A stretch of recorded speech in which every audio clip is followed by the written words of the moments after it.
اللہ حضرت فرمانے لگے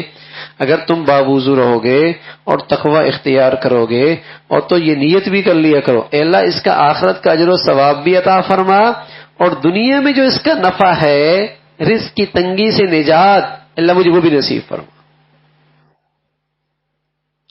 تو حدیث میں آتا ہے کہ جو خاص خاص آثار ہیں اعمال صالحہ کے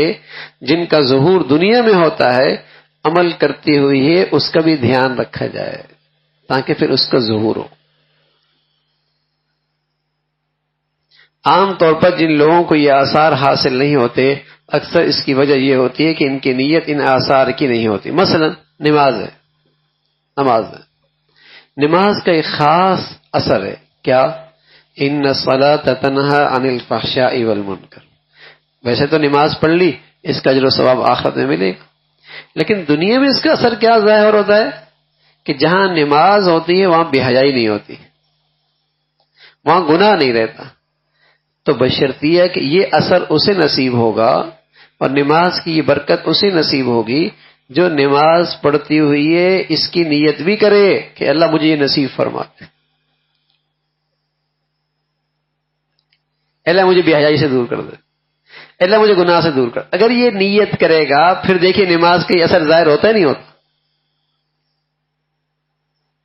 پھر یہ ظاہر ہوگا. جیسے حدیث میں آتا ہے حج کا ایک بڑا فائدہ ہے کہ آدمی کا دل غنی ہو جاتا ہے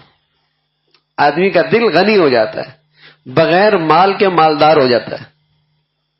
بغیر مال کے آدمی مالدار ہو جاتا ہے غنی ہو جاتا ہے.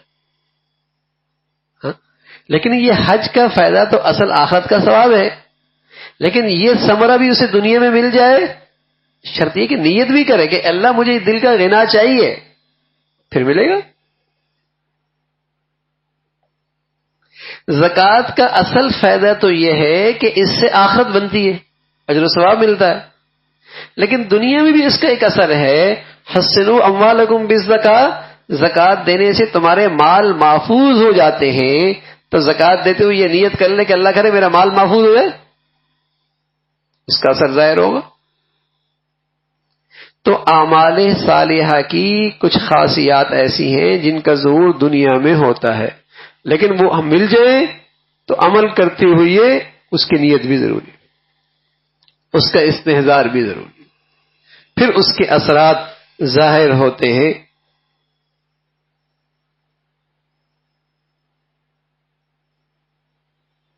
اللہ رب العزت ہم سب کو اس کی توفیق نصیب فرما دے بھائی. اللہم لک الحمد کلہ ولک الشکر کلہ